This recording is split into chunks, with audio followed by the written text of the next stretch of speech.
So I spent 8 years at Duck Donuts, which I think is where a lot of the visibility has come from. I was the CEO there for 4 years, and I left Duck a year ago and started my own thing. Like you said, the Lifted Studio and Loud and Lifted podcast. So my goal over the last year has been working with businesses to help them grow. It happens to be a lot of restaurants, of course. That's where my experience has been. But also, literally a year ago, I launched a podcast called Loud and Lifted, and it's all about women supporting women. So because of that podcast, there's been additional focus on from speaking events to doing workshops and even executive coaching of supporting women.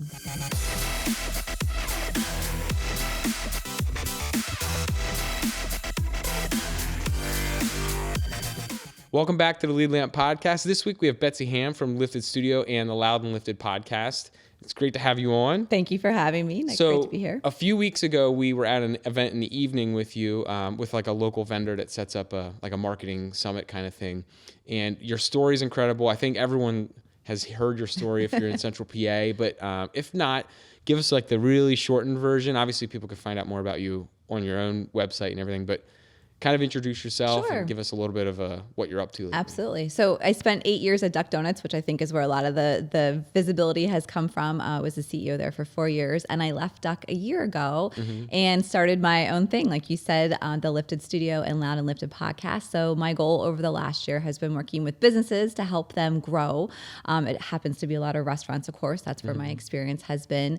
But also, literally a year ago, I launched a podcast called Loud and Lifted, and it's all about women supporting women. So because of that podcast, there's been additional focus on from speaking events to doing workshops and even executive coaching of supporting women. Nice. Now, when you are on it's more like a consulting thing, yes. Your Lifted Studio. What are you digging into with businesses? Obviously, as you said, it's a lot of food industry, but like, what are you finding is it a lot of common themes with like people who are looking to break through into that next level of like outreach into the community, or like what is that you're really digging into with these businesses? Yeah, it's been really interesting, and I got that exposure being at Duck. When I started, Duck had 20 locations. When I left, we had nearly 200. And for 4 out of those 8 years, I was able to work with the founder. So coming from a big corporate background before that at Hershey, I had only known like structure and process and strategy because like Hershey. Yes. Yeah. Well, yeah. And when you go from Hershey,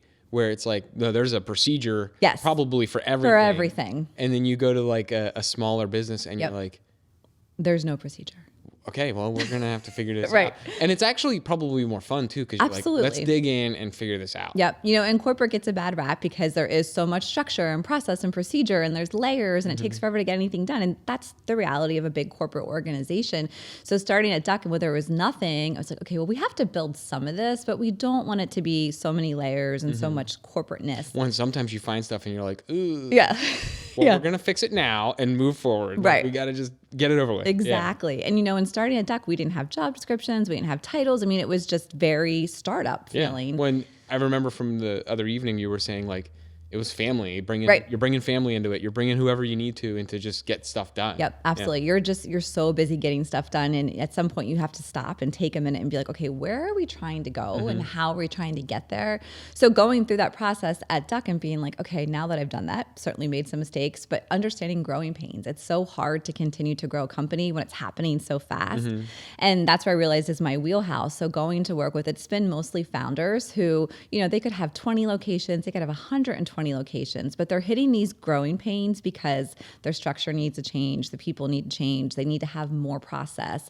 So really focusing in on that time of, okay, let's just stop for a minute before we, do anything else, and what are you trying to accomplish? And then putting numbers behind that, and then just having quarterly priorities that help support that, because when you're in that growth mode, you're just going, trying to do a million things, and then if numbers are down, then you're really trying to add, let's do more limited time offers and more marketing. And I'm sure sometimes you'll see that where something, numbers go down or something happens and there's like a rush or a scramble to try to fix it, but then that usually creates other problems. And it's just, and that's just the life of a small to medium sized business.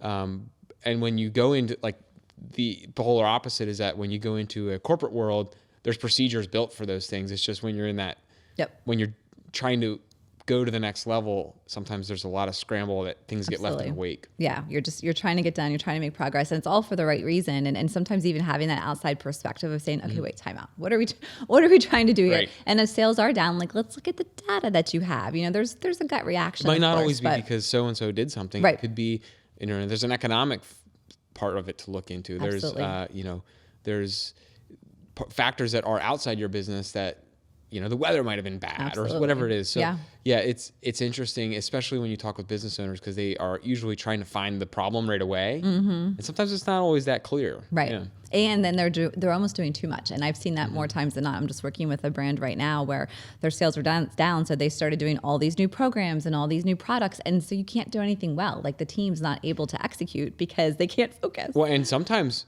I'm sure you've seen this even from corporate all the way down to small business. Sometimes when you throw too much in, you can't, if it does end up work, like say your sales do turn around or something does change, it's then hard to figure out what changed it. What changed it. Because it's so, Absolutely. It's almost like, and this is fun and more of a relief because I can talk probably a little more marketing with you too. Like if you're going to run a split test on something, you need 2 versions, but one, like you need one small variant. Like you're not changing 100 things on both ad copies because you don't really know what changed it. Right. So I'm sure you've seen that a lot too, where people panic and they just flood so many things. And they're like, well, we don't know what happened. Right. And your employees can't handle that. They can't execute well. And then your customers are like, what's happening? Like, what are you selling? What are you doing? It's confusing. It's very confusing for everyone. Yeah. Not to use if Cheesecake Factory is someone's client, we won't say that, but like, it's like the old, reference to like the Cheesecake Factory menu. Like, if you do too much, your customers or your employees are like, right. This is overload. I don't want to look for a book for a menu. Right. Right.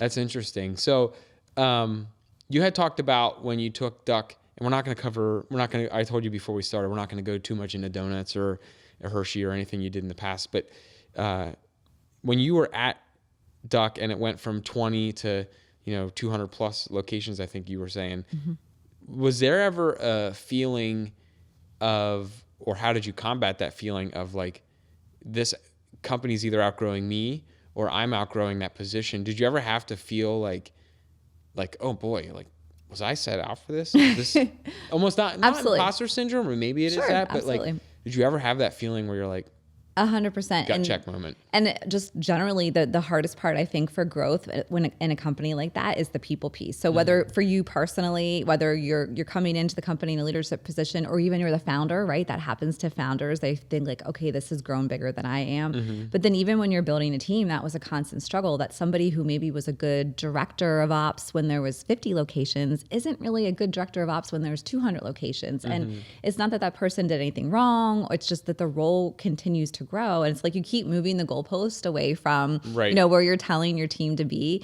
So that's the really hard part, and especially from a leadership perspective of, okay, wait, I haven't been here, I haven't done that before. Am I able to continue to be able to excel and grow with the company? It's a very unique position to be in versus the big corporate world where, okay, you go from a manager to a director and then maybe a VP, and you slowly have this ladder.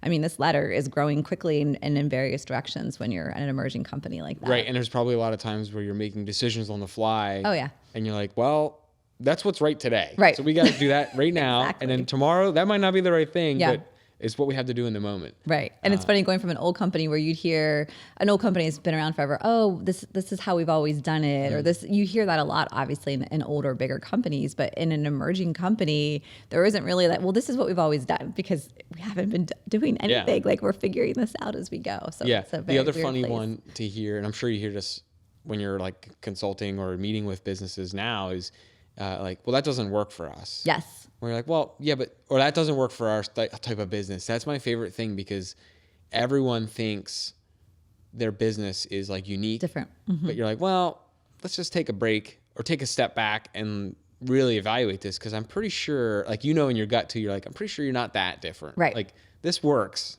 So we're going to try It's the same business strategy. And it's funny whether, I worked with a med spa in the last year, I worked with an engineering company, a coffee company, all very different and very different stages of growth and revenue. But guess what? It all comes down to the same challenges that they're facing from like a foundation and a building perspective. We got to get our message out. We got to get people familiar with our brand. We got to get them to trust us. And then we got to get them to raise their hand. Like it's the same circle. Same thing. It's the same whether circle. You're selling widgets or you're building skyscrapers. Like it's, it might be trickier, right? Because there's a different dance you have to do with those customers. But at the end of the day, it's all the same business. core. Yep. And a lot of it comes down to execution, right? And that's the really hard part, especially if you're doing 8 million things, it's really hard to execute. And that's where you see when you're in it, it's sometimes you're too close to realize that you're not executing well, or maybe you're not holding your team accountable. But then when you have take a step back or have that outside perspective, you're like, oh, wait, who said that they were going to do this? And how are we holding the team accountable? So that's, I think, another big piece of that is like the execution and the accountability. Gotcha. So within are you kind of doing strategic planning and consulting for these companies through the lifted part? Yeah, a little bit of strategic planning, more just coming in. I'll give you a perfect example. Went into a coffee concept and, 120 locations. So they have a big team, they have structure, but they're not ready for that next level, or they need to get ready for that next level, I should say. So basically coming in and doing an audit, I think is probably the word of, okay, here's what I'm seeing that's working, here's what's not working, and then just breaking it down to goals, because it's really great for me to come in and be like, here's what's great, here's what's not. Okay, well, now what? If I'm the founder or the CEO, I'd be like, thanks for your feedback. If you've been in business long enough, everyone's had a consultant come in, and when they leave, you're like, thanks.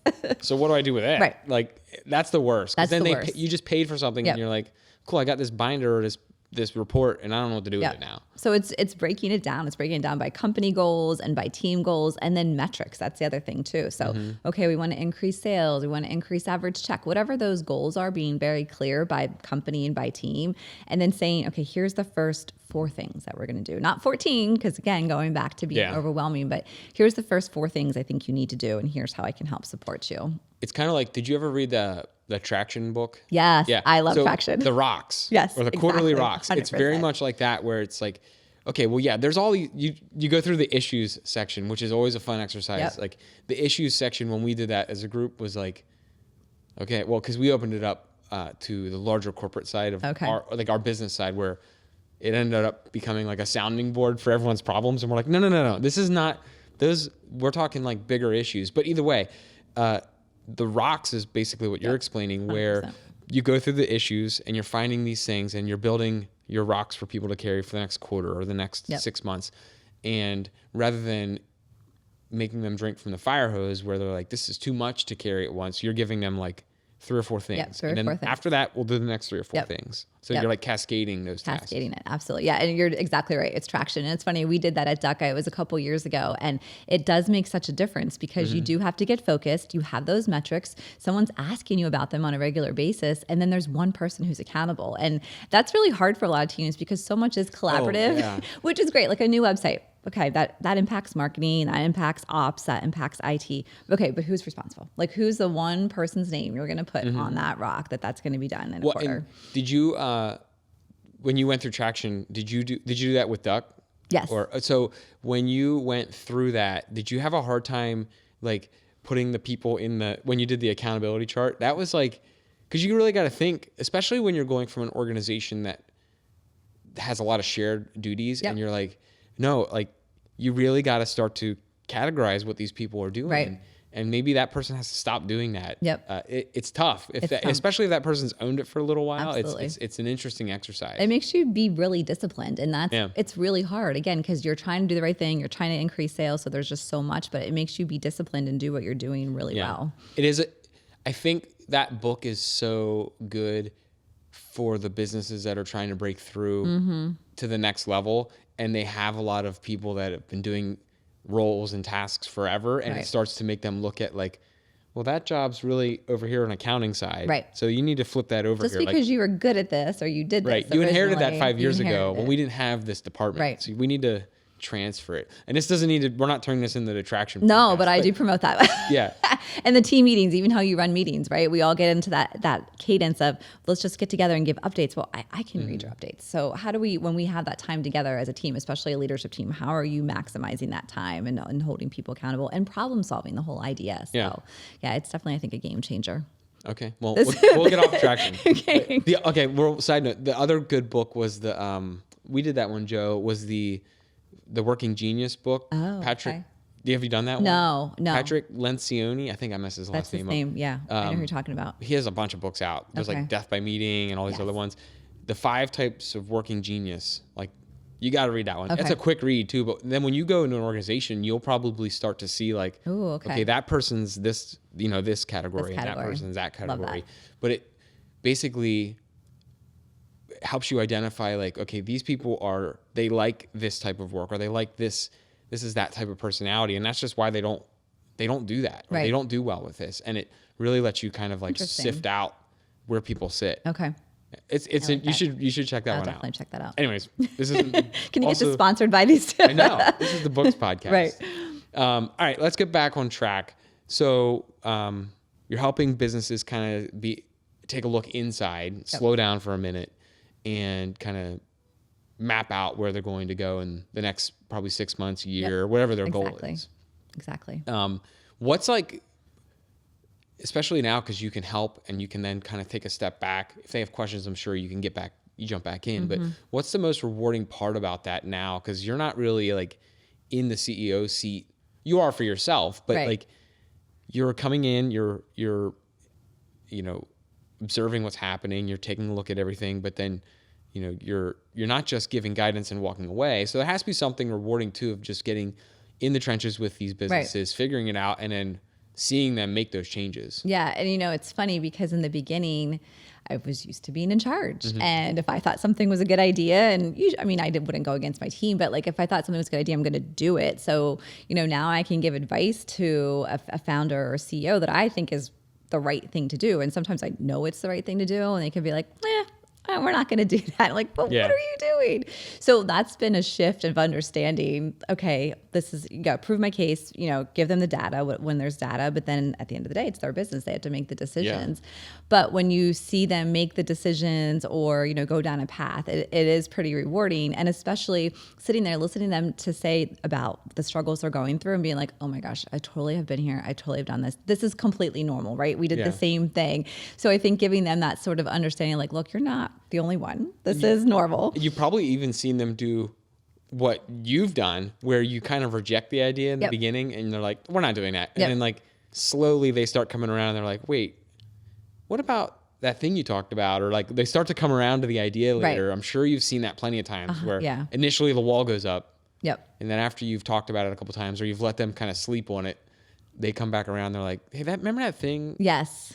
And then like, you don't I think I understand why this is. Yeah, and you probably don't even say like, yeah, well, you rejected it. And you're like, yeah, let's talk great about idea. that. What's their idea? Yeah, that's just human nature. Like, that was their baby, and you're coming in and telling them. And they're too close. That's what happens, and to anybody, especially when it's your company, you get too close to it, and you can't always see to the other side or see further down the road. So having somebody with outside perspective, and especially someone who, again, been there, done that, messed up, right? I made mistakes, of course. So if I can give that perspective, that helps to eliminate some of those mistakes. But I mean, that's just the reality is, as the growing pains of any business, it's not going to be perfect. You're going to make bad decisions. You're going to make wrong decisions. You're going to do stuff that you wish you hadn't or forget to do things. And that's just the business. And especially as you scale, they become bigger. Right. And they become, it's just what happens. Is people are involved and there's going to be a mistake made.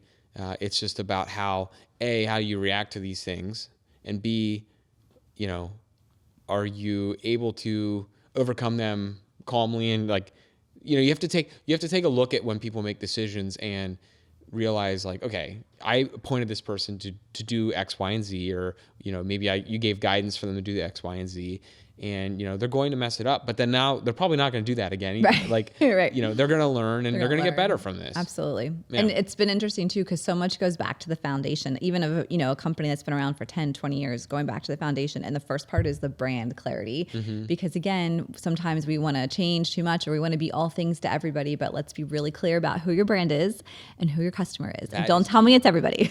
I don't know how many times I've dealt with a vendor who we're dealing with something very similar on the other side of the company I was telling you about, where we run into a lot of vendors, and I'm sure you dealt with this in the marketing world.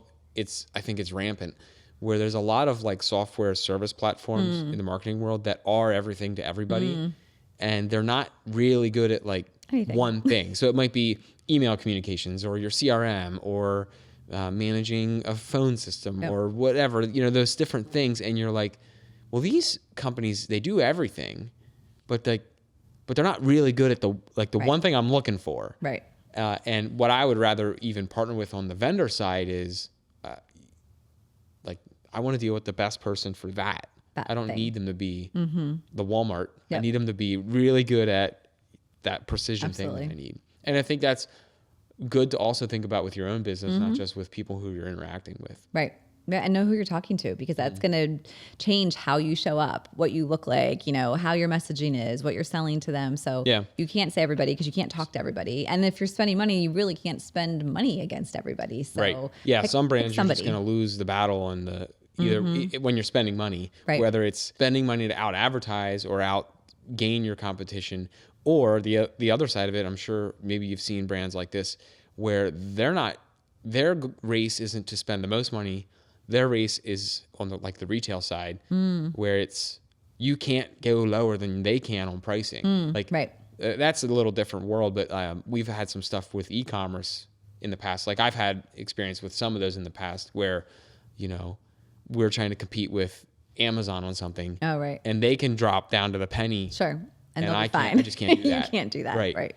So a lot of businesses have to look at themselves and say like, well, do I really want to be doing that? Right. Or am I going to offer a service that goes with that product where I know I can't be that cheap, but I can out service absolutely that company? What makes you different? And a lot of times if it can be service, most people aren't able to outspend, especially the big retailers. So what's going to be your differentiator? You're gonna lose. Yeah. They'll even take a loss to just put you out of it. True. So they can make more money later. Like, True. It's not a game that businesses that we're usually dealing with can right. handle. No.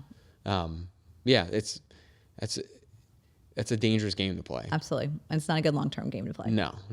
Now, you've had a wide variety of things you've done in the past.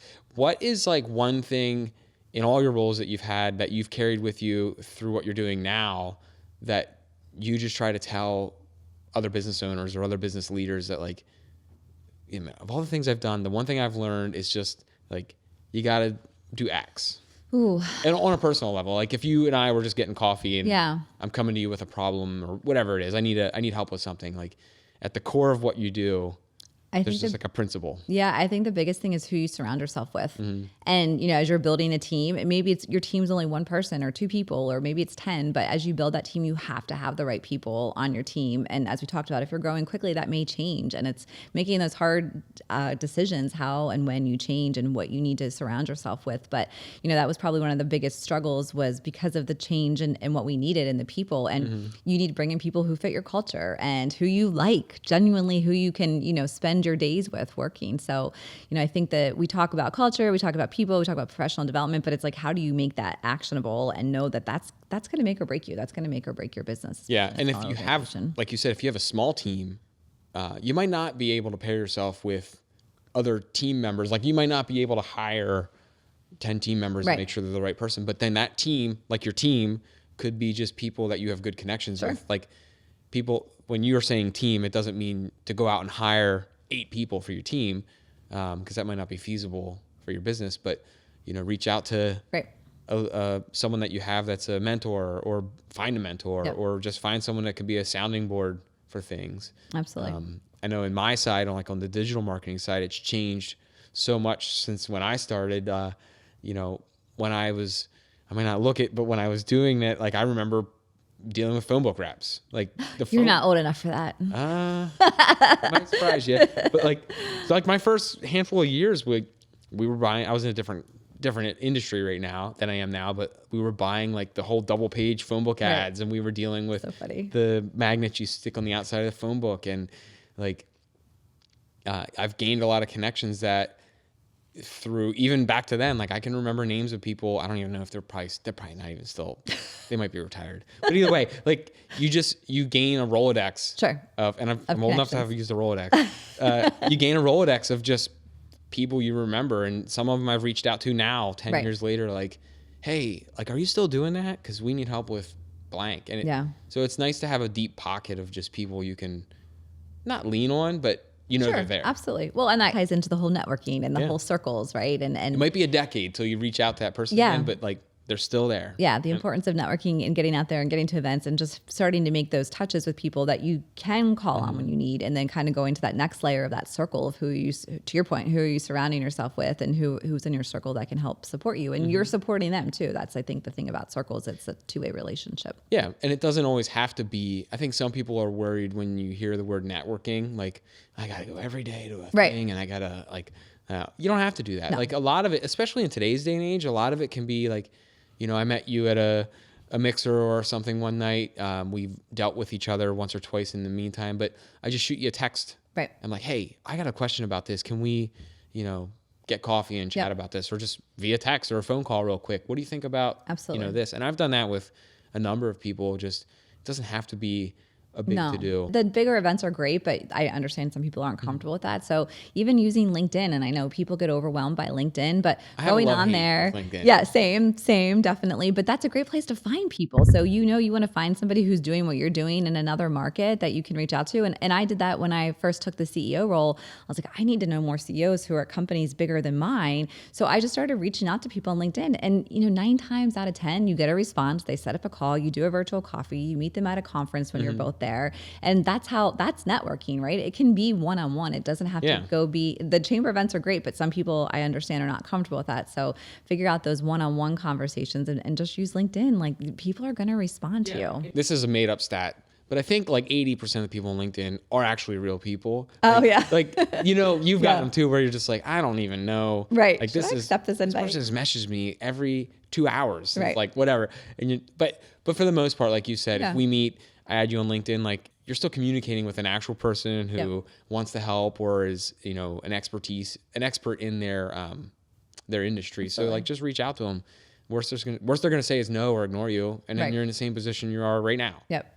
But that's the other thing. Millions of people there. You'll find somebody who will respond to you. And that's the other thing is not just on LinkedIn, but just like getting over that fear of like, well, should I reach out? Like, well, what happens if you do? Right. And they say no. Right. Well, you're still in the same spot you are now. But if they say yes, you could get to where you need to be, or you could get a question answered, you could solve your problem, but you just don't know until you know. Nope. You have to reach out. Yeah.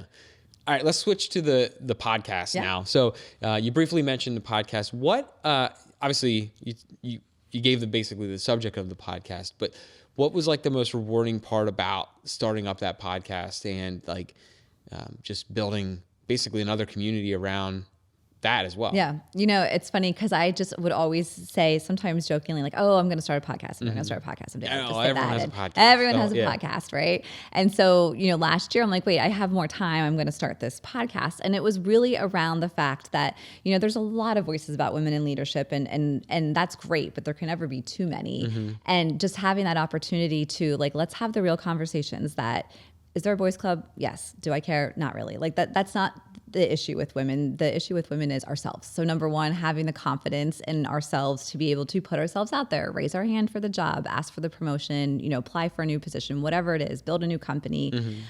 It's a lot of internal discussion I think we have with ourselves. So addressing that and giving women tools and resources to improve that, and then having the conversation that women need to do a better job supporting each other. So on the heels of, it's Women's History Month, which I try not to like roll my eyes when I say, we have 1 month where we are positive and it's women supporting women and it's go team, rah, rah. But like, what are you actually doing to support each other? So having those conversations and bringing it to light that we need to do a better job as women to support each other. And what does that mean? What does that look like versus just, a little sweet Instagram post? Yeah.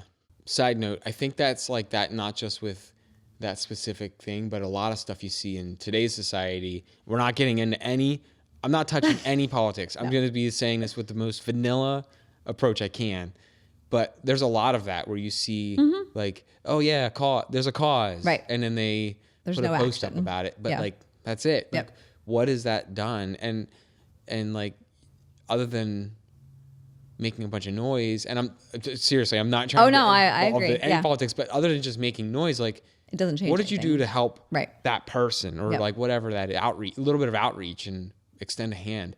So that you're doing basically the next level. Trying of that, to do the next level. Outreach. Yeah. And even if you're talking about it, or you're providing some hope or inspiration or an idea to somebody, like you're doing that. Yeah. And it's twofold, right? Like, what can companies do? So how are they supporting, professional development in women? And again, it's not the post, it's, what's the structure? How are you handling sponsorships? How are you handling promotions? And just all of those pieces and having those conversations. And then again, the piece to women and even to allies. And it's funny how many men have told me they listen to the podcast because they're like, I have daughters. I have a wife. I work with a bunch of women. I never thought about this. So it's shedding light on stuff that I don't think we talk about, and then trying to have tools to do better and be better. And, one conversation or one podcast isn't going to change that. But if we keep talking about it and telling people like, okay, well, this is how you build confidence. This is how you negotiate for a promotion or what those things are. Yeah. Or even, it's kind of like the ripple effect where someone hears an idea. They could hear an idea on your podcast that you did a year ago now. Right. Like, you've been doing it for about a year, but like a year or two from now, someone hears something from an old episode and they're like, oh, that's a good idea. Like, I might try that within my organization. So like, you're creating evergreen content about these issues where 2 years from now, someone could hear that and be like, oh yeah, right, I want to do that at my business, or I want to talk to my boss about that, or whatever the thing is. So like, it's not an immediate thing. I mean, it could be. Sure. But you're setting up like a library of content where that's true. It's a resource and can be found as long as you keep it hosted. Yeah. And it's funny too, in the first year, I spoke to CEOs, entrepreneurs, college presidents, Olympic athletes, whatever, all these different backgrounds. Everyone had a different story, of course. And I always had a purpose with each episode. But through this year, there's been 4 main themes. So it's the importance of confidence and having to build confidence and how to build confidence. I don't think we talk about that enough. The importance of your personal brand. So what's your image? How do people describe you? Just like in marketing with a brand of a retailer, what about you? Right. The importance of exposure. So what you mentioned with the networking and getting out there and having the connections. And then the last one was support. So having support, a community professionally and personally to be able to, if you're a working mom or dealing with aging parents, we all need support. No one's going to do this alone. So it's been interesting to see those 4 themes. It was about I was literally a year into it. I was like, wait a minute, we keep having these 4 reoccurring themes that we have different conversations, but these 4 things come up. They're obviously super important to women. The one thing you said about, and this is kind of, it's important to establish, I think, for women, like you said, but the other part is just for anybody, establishing your own brand, even if you're not going into business with yourself, just how you carry yourself at your work or at home or at church or wherever you are in the community. You're a coach for your kid's sports team. Like, if you, and I'm sure you've run into people that don't know what that means, but if you were to help coach somebody, like, okay, here's 5 steps of like, how would you determine what your brand is? And then you're going to use that and carry that through your day, or you're going to try to. Yes. Like, I mean, I even tell this to my teenage daughter. So, this I think is relevant to anyone. But it's who you are and it's how you show up and it's how people describe you when you're not in the room. So it's first of all, taking a step back and thinking, okay, well, how do I want people to describe me? What are those words? So I want them to say, I'm collaborative, I'm strategic, I'm a problem solver, just picking those 5 words that you want to be. And then you ask people you work with, or you ask your family, how would you describe me as a leader? How would you describe me as an employee? And then comparing those lists and figuring out like, okay, I need to figure out how to show up and be more collaborative. It's almost like poll the people around you. Yes. And then apply that to what you think about yourself. Yep. So like, oh, I thought I was A, B, and C. Right. And they said I'm A, but they didn't say I was B and C. B or so what C. do I have to do to work on those 2 sections? Yeah. And it's, the thing about who your brand is or who you are, it's how you show up in the room. So, how do you dress? And that doesn't mean you have to go dress and be fancy, but your clothes are a tool to portray what you want to be. So, I mean, if I rolled in here with like a hoodie and my hair on top of my head and like, some days days we have hoodies. Yeah. Right, which is totally fine. Yeah. You'd be like, oh, we're going to take her seriously. But So it's like, you have to dress for your audience, or Yep. you have to prepare yourself for the audience you're addressing that day. Yep. So, if today's a day where we know we're not seeing anybody, well, it's hoodie and jeans Right. day. Of But course. if it's a day where, we know that we're going to go visit a client, well, I'm not wearing hoodie and jeans Right. unless it's like an emergency to go talk to a new client or something. So yeah. So it's just thinking about how you dress, how you communicate, Mm-hmm. and especially from a confidence standpoint, if you're in a meeting and every time you go to talk, you're like, well, I'm not sure. This is a dumb idea. Or you just couch everything you say. Right. It's hard to build that credibility. So if you want to be known as strategic, but then that's how you communicate in a meeting, well, those two things don't go this together. is so silly. This is probably silly, but I don't even know where I heard this, but like years ago, and I've been trying to be cognizant of saying it, but this is similar to that, where I would usually always say, I think, like if you were asking me a question about whatever, my website, hey, tell me about my website. In the past, I would always go, I think blank. And I don't even know who told it to me or where I heard it from years ago. And instead of saying that, I just say, I believe blank. And like, that's, or you just say it. You just say, this looks better when it's purple. Right. But what I was using was, I think I was using it as almost like the crutch like saying, when I would start something, well, I think that blank, blank, blank. Right. So now if I catch myself doing that, I will say, well, I believe blank, and this is why, because just that, and that's adding to that personal brand little bit by bit. Absolutely. It's not like you have to retransform yourself from the ground up. No. Right away. It's just like little things like Absolutely. that. Like, I've noticed I do this a lot. Let's just slightly tweak that. Yeah. And over years of doing that, you do establish yourself and your brand. And you just have to be observant of yourself, Mm-hmm. right? Because most people haven't thought about that. So just monitoring yourself, or, just being observant for the week of how are you showing up in meetings? How do you handle calls with team members or and find one clients? thing at a time. And then the other part is too, you can ask other people, so if you're in meetings, if you're in an environment where you sit in a lot of meetings, then ask somebody you have a good relationship with, like, hey, sometimes I think I might be defensive. Will you let me know? Like, do I come across defensive? And just somebody who will give you that honest feedback, and then just start chipping away of just how you show up and who you want to be. And give your team, I'll end this part on this, give your team permission to say that back to you. Yes. Because Kara, who you've met, like I've told her many times, and I think I tell most of the team too, like, I want you guys to tell me, like, if I'm being an ass or like whatever it is, because sometimes I'm grumpy or whatever, like just either ask me what's up or just address something with me, because like I'm not perfect. No one's perfect. That's the whole thing. And I need to, sometimes you got to put me in my place, and I need that. I probably am not going to be happy about it when you do it. Right. But tomorrow I'll be like, all right, I need to not be like that today. Yeah, it's very humbling, but no one's perfect. You're never going to have, be able to handle every conversation or every interaction perfectly. So just be open to the fact that you're going to mess up, but just try to be better and trying to show up stronger. Yeah. Well, that was a very good little bit right there. Just to wrap up, I mean, I appreciate you coming on the show. What, in all the things you've done, and you've met tons of great people, you've met, you've been all over the country, probably all over the world doing this. Yeah. When you look back at what you've done and where you're at even now, like, is there just like a moment that sticks out where you were just like, man, like, that's been a ride already. Like, that was awesome. Yeah, I think generally the time at Duck, I think was very special, because not many people get to go into a company when it's still founder led and so small. I mean, I remember meeting with Russ, who's the founder, and he's like, we want to make this like a regional brand. Right. It was very small and very grassroots, and being able to take his vision and help make that come to life to literally an international concept. Yeah. I mean, we flew to Dubai, we flew to Thailand, we flew to Qatar, and opened these locations, which when you're standing there, it's amazing to open a location there, but when you're standing in another country, you're like, holy cow. Like, you're the thousands of miles from the original one. Yeah. So having that opportunity to build something so special. And I always say that to the team all the time, like, hey, we're small, we're scrappy. Anybody has the opportunity to make an impact. And I think that's what I love most about what I did there, and what I love for my future now with other brands, is that opportunity to make an impact and to make something better. Yeah, and you don't have to know where you're going. Right. Like, just take it day by day, because I'm sure at Duck there was a lot of that where you're like, I don't know where this is going, right? But like, we're going, which is, might turn out the window, but we're going. Yeah.